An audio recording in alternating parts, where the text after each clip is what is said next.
Island after their boat went up in flames. The experienced fishermen were lucky they had a handheld radio to send out a distress signal after their EPIRB failed. A mayday call from a remote part of the Tiwi Islands last night sent the Careflight helicopter scampering. Earlier that day, 2 fishermen had set off on their 9-metre boat, anchoring at sea before jumping into a tinny to hunt for barra. One looked back and they knew they were in trouble. They heard a noise, looked around, and the sky was full of black smoke. They realised straight away what had happened. Their boat had gone up in flames. There was nothing left. More than 100 kilometres out of Darwin, they set off their emergency beacon. Hours passed, but no response. They were left stranded on the island, wondering how they were going to get back to home. As night fell, a small plane was sighted above. It was their only chance to signal for help with a handheld radio.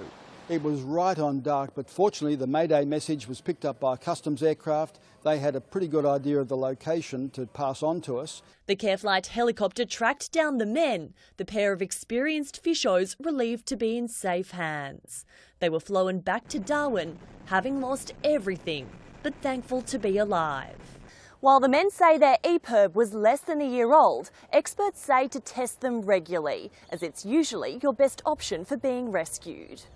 Always have an EPIRB, but just in case, a marine VHF radio or a satellite phone can get you out of trouble, back to safety.